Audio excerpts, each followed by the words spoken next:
Bahkan ada Betul, anak betul. yang mungkin tidak sakit tapi pengen istirahat, jadi pura-pura sakit. Ada Ya. nggak pernah kejadian yang seperti itu? Justru kemarin itu lucu ya. Iya. Jadi ketika pematerian dia mengeluh pusing-pusing, tapi ketika acara yang seru-seruan, kayak Oh. outbound, dia ikutan tuh.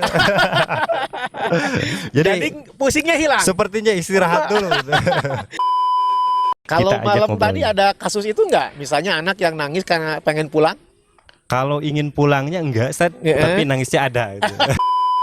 Kemarin saya nangis ya, itu ngedengar jangan durhaka ke orang tua, berjasanya orang tua. Selama ini di rumah bagaimana dengan orang Ya tua? masih ngerasa banyak salah aja.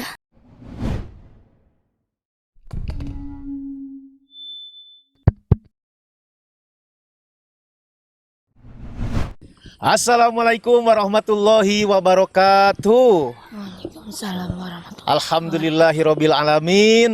Ya Allah, bisa bertemu lagi dengan kami di podcast Obat, obrolan bermanfaat. Barangkali para sobat ya, sahabat obat merasakan ada yang beda ya? Iya betul, beda. Biasanya kita kalau rekaman untuk podcast itu di studio, tapi sekarang di alam terbuka. Di mana? Alhamdulillah kita sedang di bumi perkemahan Punceling Ciwidey. Dan sudah bersama saya ya, pembina pramuka SDIT Bahteranu. Saya langsung sapa. Assalamualaikum Ustadz Fatah. Waalaikumsalam warahmatullahi Sehat? wabarakatuh. Alhamdulillah. Ustadz Alhamdulillah. sendiri bagaimana Ustadz? Sehat? Sehat banget, Alhamdulillah. alhamdulillah, disehatkan oleh Allah Subhanahu wa taala. Dan selain Ustadz Fatah juga ada dua Ananda, yaitu Ananda Alif. Sehat Alif? Alhamdulillah Ustadz sehat. Alhamdulillah. Dan Ananda Rahma. Sehat Rahma? Alhamdulillah sehat. Alhamdulillah. Nah, pada kesempatan kali ini apalagi kami berempat sudah menggunakan seragam pramuka lengkap. Berarti yang akan kita bicarakan adalah terkait dengan pramuka, khususnya kegiatan perkemahan, insya Allah. Langsung saja tanpa berpanjang kalam, saya bertanya kepada Ustadz Fatah. Ustadz, Siap. Siap. ini kita berkegiatan di bumi perkemahan Punceling ya. Punceling, betul. Perkemahan di Bahteranu biasanya dalam 1 tahun dilaksanakan berapa kali? Oke. Untuk perkemahan sendiri, karena memang perkemahan ini termasuk kepada model di dalam pendidikan gerakan kepramukaan sesuai dengan Permendikbud gitu, nomor 63 tahun 2014, di mana itu membahas ekstrakurikuler wajib kepramukaan. Jadi ada 3 model di sana dibahas. Yang pertama model blocks, yang kedua model aktualisasi, kemudian yang ketiga itu ada model reguler. Nah, ini bentuk perkemahan ini, kegiatan perkemahan ini termasuk kepada model blok. Model blok. Yang mana model blok ini dilaksanakan dalam 1 tahun sekali. Dalam bentuk perkemahan seperti ini. Iya. Jadi Bahteranu selalu mengadakan kegiatan perkemahan dalam 1 tahun itu 1 kali. Betul, 1 tahun sekali. Untuk perkemahan sekarang itu diikuti oleh berapa anak dan dari kelas apa saja? Nah, kebetulan ada yang berbeda di tahun sekarang. Kalau tahun yang lalu kita mengikut sertakan kelas 3 sampai kelas 6. Untuk tahun sekarang kita hanya dari kelas 4, 5, dan 6. Mengapa tuh ada perubahan? Karena memang setelah saya belajar di kursus Mahir Dasar, banyak ilmu dari sana, dari para pelatih itu. Iya. Karena memang kelas 3 itu belum layak lah untuk berkegiatan di alam terbuka, gitu. Iya. Apalagi bermalam. Kalaupun mau, itu bersama ayah bundanya, Ustaz. Jadi kalau berkemah? mau, iya betul, berkemah diikuti sama ayah bundanya. Iya. Jadi tidak bisa dilepas sendiri. Betul, gitu. karena memang masih kecil juga gitu. Tapi pernah nggak melakukan hal tersebut? Misalnya anak kelas 3 didampingi Diikut-sertakan oleh orang tuanya. Kebetulan belum. Tapi ada rencana. Mudah-mudahan ke depan kita programkan. Kalau tahun-tahun sebelumnya berarti kelas 3 juga diikutkan? Memang betul diikut sertakan. Ya. Kurang lebih berapa anak yang ikut sekarang? Alhamdulillah untuk tahun sekarang itu kurang lebih dari total kelas 4 sampai kelas 6 itu 158 santri yang ikut serta 133 santri. Ustaz. Nah, yang sisanya kenapa tuh? Sisanya memang kita juga ada aturannya, Ustaz. Jadi misalkan ada yang sakit anaknya, itu kita tidak mau mengambil risiko, Ustaz. Kita sarankan untuk tidak mengikuti karena sedang sakit. Kemudian juga ada beberapa santri yang bentrok kegiatan dengan hari ini. Itu alasan. Baik. Kalau anak itu sehat, dari rumah sehat, terus malah di sini sakit, apakah itu langsung solusinya dipulangkan, Ustaz? Oh, tidak, Ustaz. Jadi di kita itu kan ada seksi-seksi, Ustaz. Termasuk ada P3K-nya. Ya. Selama sakit itu hanya pusing-pusing gitu ya, itu bisa ditangani di sini, Ustaz. Iya, betul. Kalau sedikit sakit lalu dipulangkan, kan sebetulnya kita punya tujuan pastinya dari perkemahan itu. Nah, saya ingin tahu tujuan dari perkemahan di Punceling ini pada tanggal 28-29 ya, itu apa saja? Kalau tujuan tersendiri secara umum gitu kan, acara perkemahan ini kan membentuk bagaimana anak-anak mempererat kerjasamanya dalam tim gitu. Kalau secara umum seperti itu, kekompakan, kedisiplinan. Gitu. Malah saya baca temanya juga kuat. Iya, itu menjadi kuat muslim. Bisa dijelaskan apa saja? Kuat itu sebenarnya singkatan, Ustaz. Oh, singkatan. Ya. Kreatif. K-nya kreatif. Iya, kreatif punya unggul. A-nya aktif dan T-nya tangguh. Tangguh, yang seperti tadi disampaikan, sakit sedikit. Bahkan ada anak betul. yang mungkin tidak sakit tapi pengen istirahat. Jadi pura-pura sakit. Ada nggak pernah kejadian yang seperti itu? Justru kemarin itu lucu ya. Jadi ketika pematerian dia mengeluh pusing-pusing, tapi ketika acara yang seru-seruan, kayak outbound, dia ikutan. Jadi pusingnya hilang. Sepertinya istirahat dulu. Apakah itu pusing beneran, tapi karena keinginannya besar sehingga sakitnya itu menjadi hilang, atau karena memang pura-pura? Enggak, kita yakin mereka juga sebetulnya ada yang dirasakan mungkin, tapi karena memang ternyata sangat mengasihkan ya kegiatan outbound, akhir itu mereka jadi sehat walafiat, alhamdulillah. Satu lagi, di antara tujuan dari perkemahan ini, di antaranya adalah para santri itu ketika di sekolah kan belajar dia, belajar setiap minggunya di kegiatan aktualisasi di model. Betul. Jadi 1 minggu sekali kita berikan materi, dan disinilah sebagai tes lah, bisa dikatakan tes atas apa yang materi yang sudah disampaikan oleh para pembina gitu. Siap. Betul. Nama perkemahannya Widu Camp. Widu Camp. Patu. Itu maksudnya apa? Widu Camp itu singkatan juga. Singkatan. Jadi di Bahteraun itu banyak singkatan. Betul, ya. Banyak singkatan. Widu itu Weekend Educative Camp. Karena kita laksanakan di hari Sabtu Ahad. Sabtu Ahad. Iya, jadi weekend ya. Iya. Kalau patunya? Patunya karena memang ketika pertama diadakannya di Pangalengan. Di Pangalengan. Yang sesi tahun satunya. Kemarin berarti ya, tahun pelajaran 2022-2023. Oke. Itu sekarang di Punceling. Berarti jadi sesi nanti yang kalau kedua ada lagi di tahun depan jadi patri gitu. Terus. Iya, betul. Alhamdulillah, luar biasa ya. Kecuali nanti kalau berubah lagi namanya tidak Widu Camp ya. Berarti nggak ada pat-patan ya. Iya. Oke. Nah sekarang ini Ananda, Alif dan Ananda Rahma sudah nggak sabar pengen ditanya ya sepertinya. Nah tadi ini saya agak lupa Pak Ustadz Fatah. Siap. Jadi kebiasaan kalau di pramuka itu pemanggilannya juga bukan Ustadz atau Pak Guru ya, tapi kakak. Kalau ke guru, kalau ke murid itu atau ke siswa adik ya. Iya, adik. Itu justru saya pengen tanya tuh, kenapa bisa kok ininya pemanggilannya harus kakak atau adik? Baik. Yang saya ketahui, bahwasanya pemanggilan kakak adik itu dimulai dari pramuka penggalang, Ustaz. Pramuka penggalang. Jadi tidak semuanya. Tidak semua. Jadi di golongan siaga itu justru manggilnya ayah bunda, Ustaz. Golongan siaga tuh? Itu dari kelas 1, kalau di SD itu dari kelas 1 sampai kelas 3. Oh, itu siaga Iya, namanya. betul, siaga. Kalau kita nih kelas 4, 5, 6 sudah Itu masuknya ke penggalang. Oh, Betul. Jadi gitu. Itu manggilnya mulai kakak adik. ada kakak adik. Betul. Kenapa harus kakak adik? Selain memang ada aturannya sebenarnya Aturan, ya. intinya aturan ya. Ada aturannya.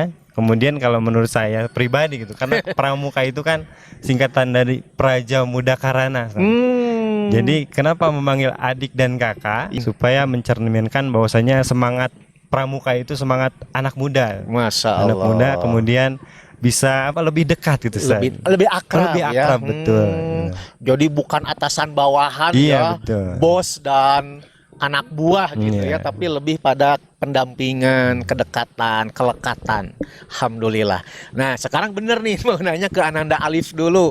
Ananda Alif katanya outbound itu bahkan ada anak-anak beberapa ya yang dalam tanda petik sakit tapi mendadak sembuh karena ingin ikut outbound. Ananda juga kalau ikut outbound tuh paling disukai di dalam perkemahan atau bagaimana? Outbound itu kalau saya outbound itu seru. Ya, jadi kita kan main kotor-kotoran bareng teman gitu. Masya Allah. Tapi ya sayangnya ya kalau kenapa-napa, ada yang kenapa-napa gitu kan yang saling bantu kan. Jadi ya kita kalau outbound ya seru-seru aja, happy. Betul. Jadi salah satu yang kamu suka dengan kegiatan perkemahan di Yes, SDIT Batranu itu adalah outboundnya ya. Iya. Kemarin Ustadz jemput adik ya sekarang ya. Adik kegiatan outboundnya apa aja tuh? Kegiatan outbound. Kegiatan outboundnya di sana kita merangkak ngelautin lumpur. Suka ya itu. Malah kan kotor jadinya. Gimana lagi ya, kan namanya juga outbound. Masa outbound masih bersih ya? Itu mah bukan outbound itu ya. Terus, Dik gimana? Habis itu kita estafet karet. Habis itu ngambil bola pingpong. Iya. Dan satu lagi kita lomba buat ngelewatin balong siapa yang selesai duluan gitu. Pokoknya seru ya gitu ya. Oke. Nah, adik Alif itu juga sudah berapa kali mengikuti kegiatan perkemahan di SDIT Batranu? Saya udah 2 kali. Saya dari kelas 4 sampai sekarang kelas 5. Kalau sebelumnya misalnya pernah ikut perkemahan di luar sekolah? Pernah. Di mana tuh waktu itu? Di pas itu pernah di Pinestilu. Sama pernah di Ranca Upas. Oh, tapi itu kegiatannya bukan dari sekolah. Bukan. Dari mana? Dari rumah kita keluarga. Oh, keluarga. Jadi ayah dan bunda juga termasuk suka juga ya melakukan kegiatan perkemahan, tapi pribadi hanya berapa orang gitu. Luar biasa. Nah, Kak Fatah sekarang yang memanggilnya nggak Ustadz lagi. Kakak. Nanti setelah selesai ini kita nyebut Ustadz lagi gitu ya. Nah, Kak Fatah kan destinasi perkemahan tuh banyak sekali. Betul. Di Bandung ya, ada di Pangalengan, di Ciwidey, di tempat yang lain juga. Untuk tahun ini Kak Fatah dan tim itu menentukan di Bumi Perkemahan Punceling. Mungkin bisa disampaikan latar belakangnya. Kalau boleh cerita, Ustaz ya. Kita kan jangan panjang-panjang ya ceritanya. Ya, boleh. Jadi jauh-jauh hari sebelum melakukan kegiatan itu biasanya survei, Ustaz ya. Survei. Kita melakukan survei itu lebih dari beberapa tempat, Ustaz. Dari mulai Gunung Puntang, kemudian tempat yang sesi pertama kita adakan di Pangalengan juga kita survei. Iya. Dan akhirnya ternyata Allah takdirkan di sini di Punceling gitu. Kenapa kami memilih Punceling?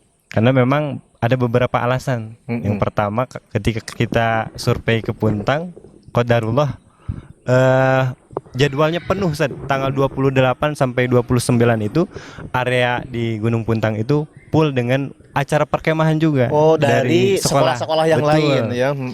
Kalau di Punceling tidak terlalu banyak orang ya. Betul. Walaupun beda dengan tahun-tahun sebelumnya ya. Kalau tahun sebelumnya kalau ngadain perkemahan di Punceling ya kita sendiri. Kalau sekarang malah lumayan juga. Tapi kan Kak Fatah di hari-hari ini, di akhir-akhir ini sering hujan. Malah kita tuh ngadain perkemahan di masa musim hujan yang rawan hujan juga, nanti anak kebasahan, pakaian anak-anak itu jadi basah juga, kan kasihan. Kenapa enggak memilih ya ini nih kemarau nih di bulan Agustus, September gitu, enggak di bulan Oktober gitu. Gimana tuh? Karena memang sudah jadi agenda kita di rapat kerja. Yang pertama itu juga di antara tema itu diantaranya kan tangguh, Ustaz. Tangguh. Jadi dengan kondisi yang ada, walaupun misalkan katakanlah musim penghujan, kita diusahakan melatih anak untuk bisa mengenal realitas kehidupan.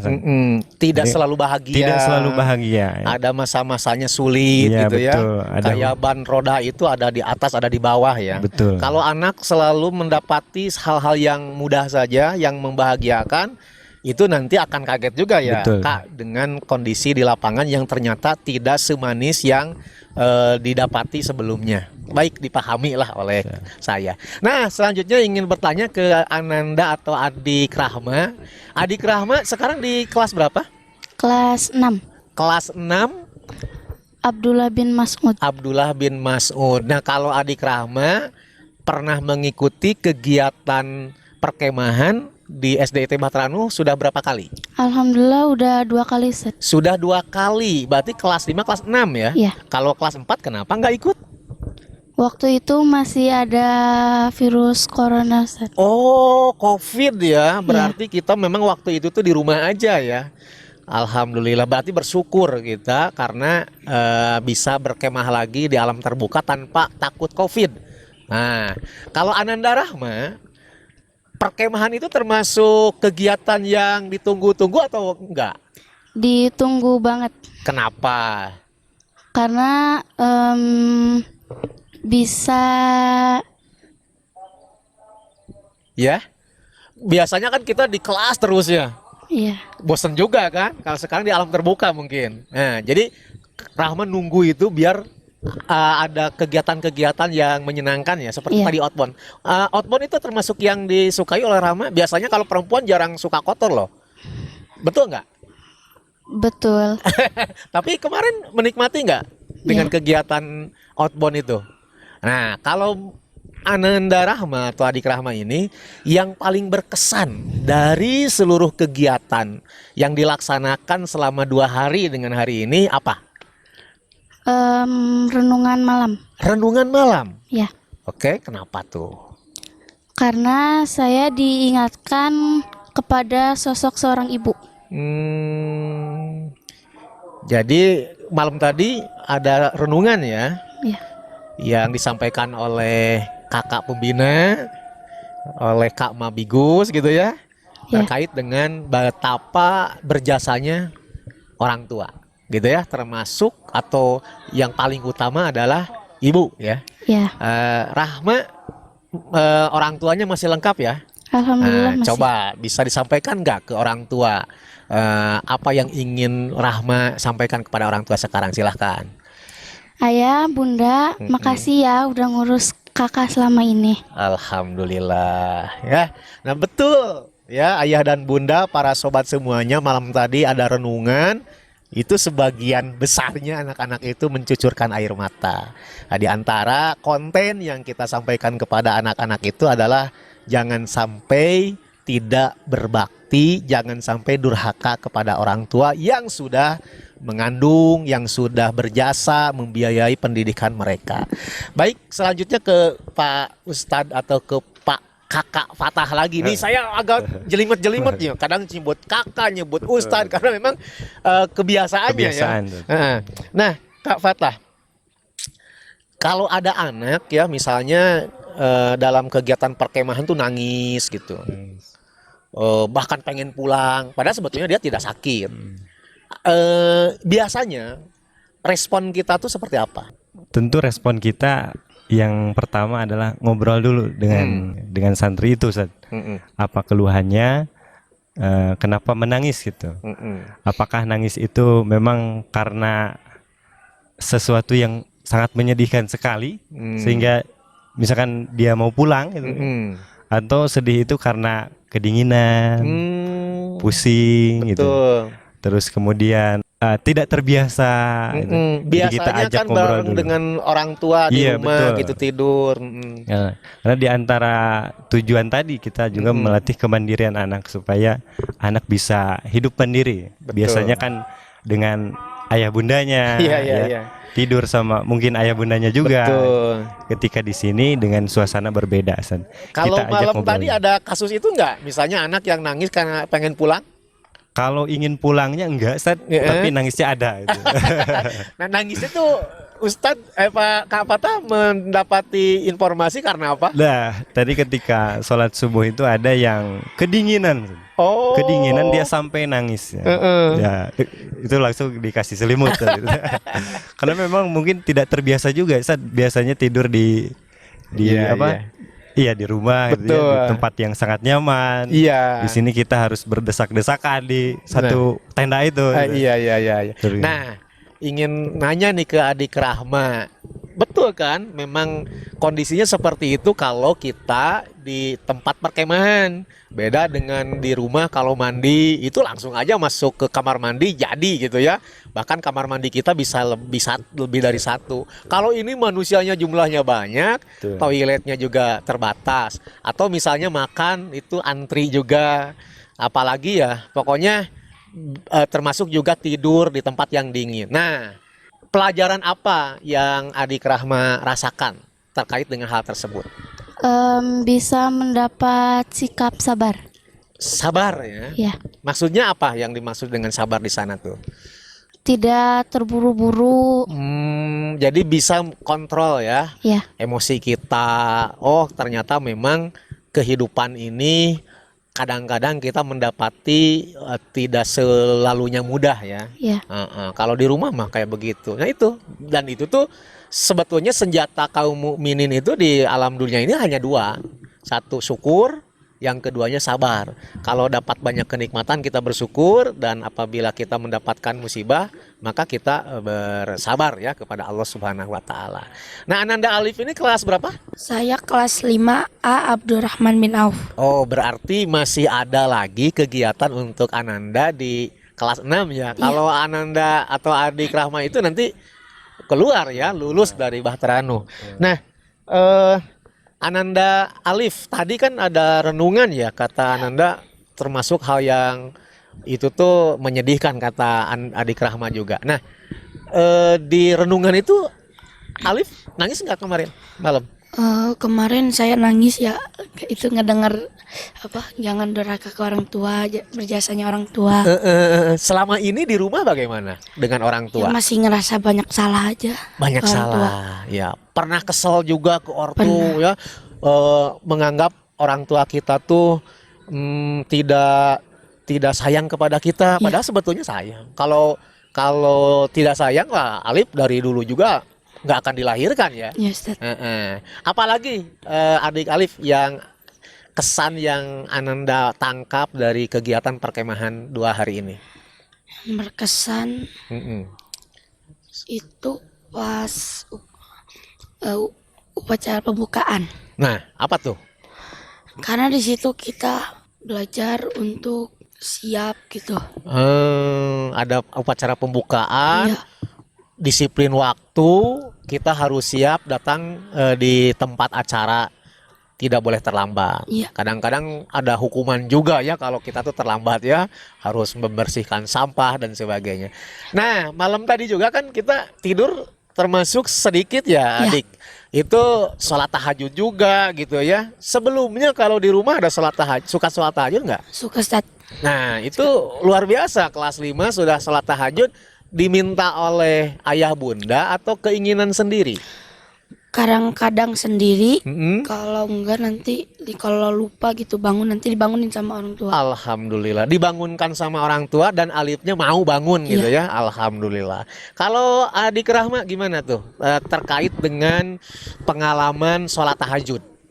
Pertama kali adik Rahma sholat tahajud di mana? di rumah. Di rumah. Sebelum ke Bahteranu sudah pernah sholat tahajud atau gimana? Belum. Belum. Jadi pernah juga sholat tahajud di rumah, tapi pernah juga sholat tahajud bersama kami ya di sini. Bagaimana tuh pengalaman sholat tahajud di kondisi yang dingin, malam-malam masih ngantuk? Coba sampaikan ke kakak. Menurut saya dibikin seru aja, Ustaz. Oke, dibikin seru tapi husu ya gitu Iya. ya. Dan itu tuh harus menjadi kebiasaan. Nah para sobat semuanya kan ada dalam hadis disebutkan alaikum biqiyamil lail. Hendaklah kalian menunaikan ibadah qiyamil lail atau tahajud atau sholat malam. Fa innahu da'bus solihin. Karena sesungguhnya sholat malam itu merupakan tradisinya, kebiasaannya orang-orang yang soleh. Nah Kak Fatah kan anak kecil nih, baru kelas 6, kelas 5, kelas 4 sudah dipaksa dalam tanda petik menunaikan ibadah sholat malam. Padahal untuk sholat yang 5 waktu saja itu kan belum sempurna. Kak Fatah, bagaimana tuh? Betul Ustaz. Jadi kita lebih kepada keterbiasaan. Jadi ketika anak sudah biasa dilatih dari sekarang dari kecil, mudah-mudahan ini menjadi kebiasaan, pembiasaan gitu. Mengikuti orang-orang soleh dulu. Betul, ya. insya Allah. Siap. Kebetulan tadi malam juga anak-anak tidur sebentar, dibangunkan pukul 3 dan alhamdulillah antusiasnya luar biasa. Alhamdulillah. Luar biasa, hampir semuanya mengikuti Iya. salat duha. Kalau sedikit terkantuk-kantuk mah jangankan adik-adik ya. Iya, Kita betul. sebagai Betul, kakaknya betul. juga masih ngantuk. Nah nanti kalau pas pulang kan kita nanti insya Allah pulang ya duhur itu jangan sampai nggak sholat ya. Betul. Kalau sholat tahajud saja kita jaga, apalagi sholat yang 5 waktu ya adik-adik ya. Betul. Luar biasa. Nah Kak Fatah, kadang-kadang ya anak juga tidak sama, apalagi lebih dari 100 ya perilaku dan sebagainya. Ada nggak perilaku-perilaku anak yang akhirnya tuh menjengkelkan atau mengganggu atmosfer kebahagiaan berkemah?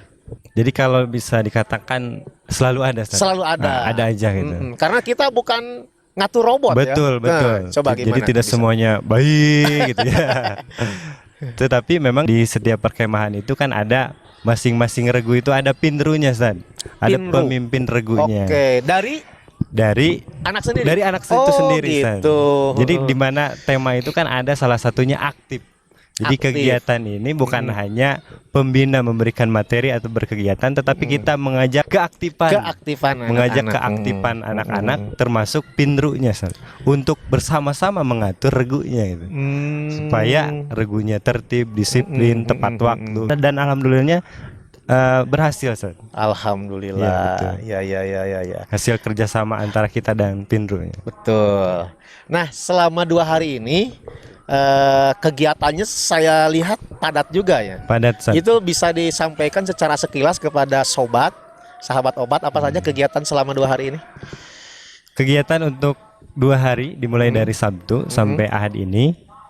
Di hari Sabtunya kita seperti biasa ada opening ceremony, upacara pembukaan. Kemudian ada pematerian juga, Ustaz. Jadi kita undang pemateri yang memang Capable ya. capable, betul. Jadi Punya kapasitas, ahli ya. di bidangnya. Ahli di bidangnya. Kita kebetulan kemarin kita mendatangkan dari Satlak PBB, Ustaz, untuk memberikan materi peraturan baris berbaris itu. PBB itu peraturan baris Peraturan berbaris. baris Kan ada berbaris. PBB Perserikatan Bangsa-Bangsa Bangsa-bangsa. juga. Ada yang lucu dari Kak Sofian kemarin Iya, Kak ya. Sofian. PBB itu adalah persatuan apa tuh? PBB. Iya. Burayut Beteng.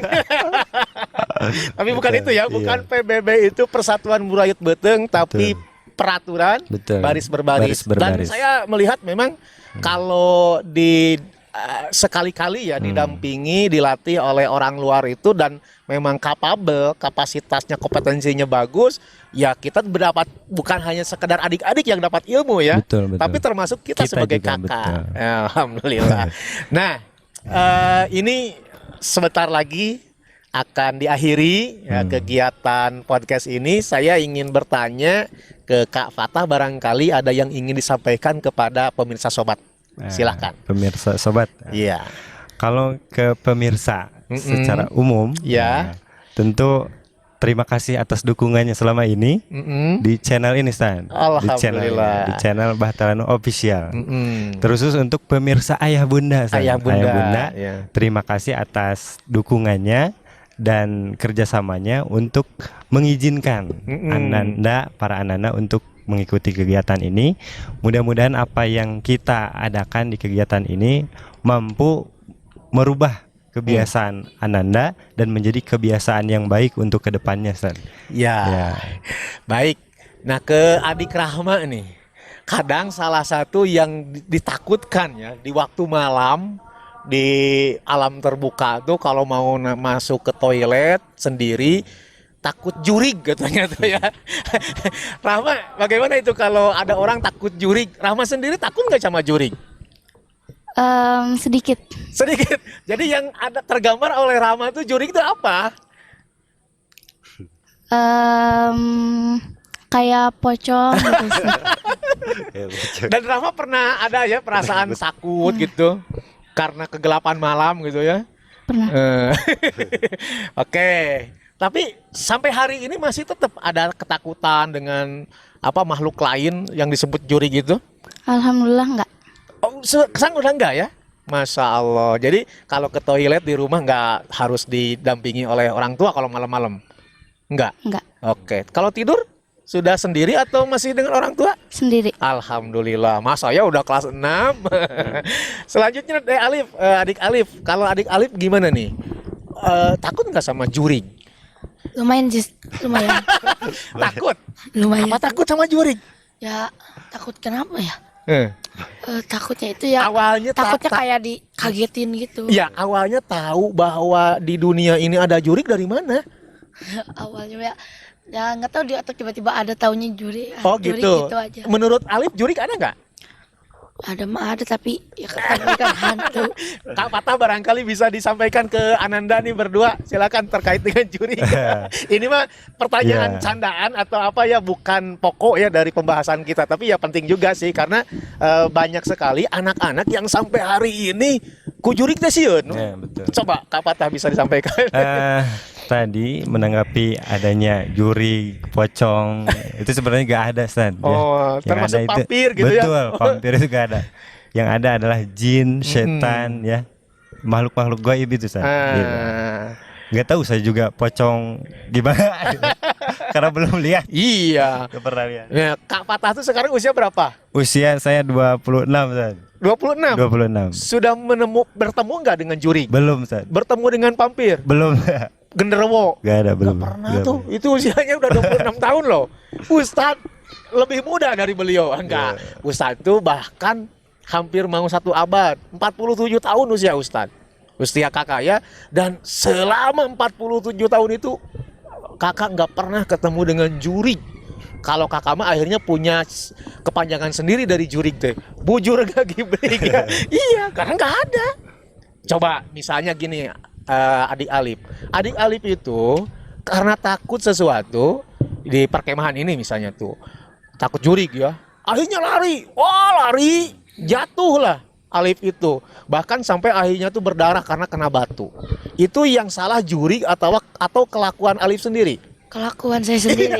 Padahal jurig nggak ada gitu. So, kalaupun ada ini, contohnya ada, itu tidak akan membahayakan kita. Contohnya jin, nggak bisa itu membunuh kita.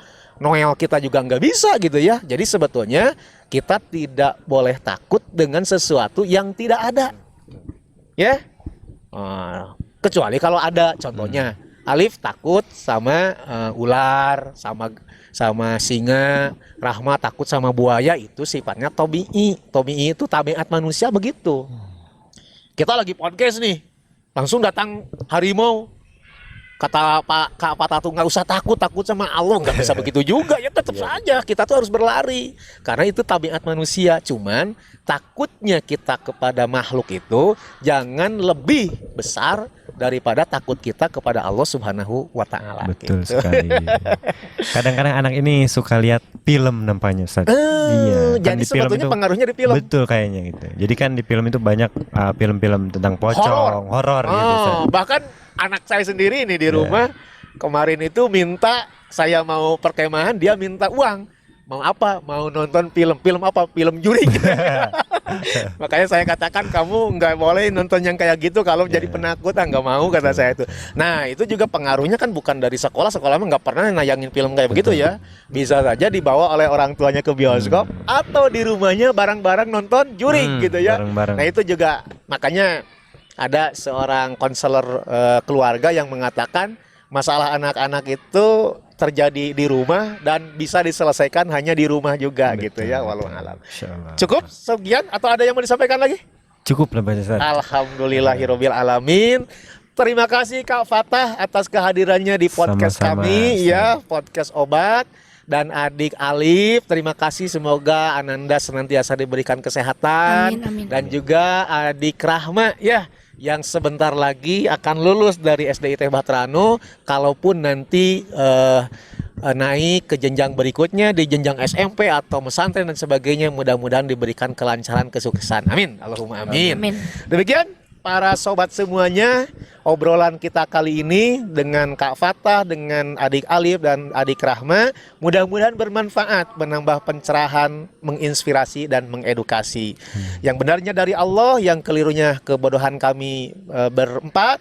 Dan kita tutup dengan doa Robbana atina fid dunya hasanah wa fil akhirati hasanah wa qina adzabannar. Wassalamualaikum warahmatullahi wabarakatuh. Waalaikumsalam warahmatullahi wabarakatuh.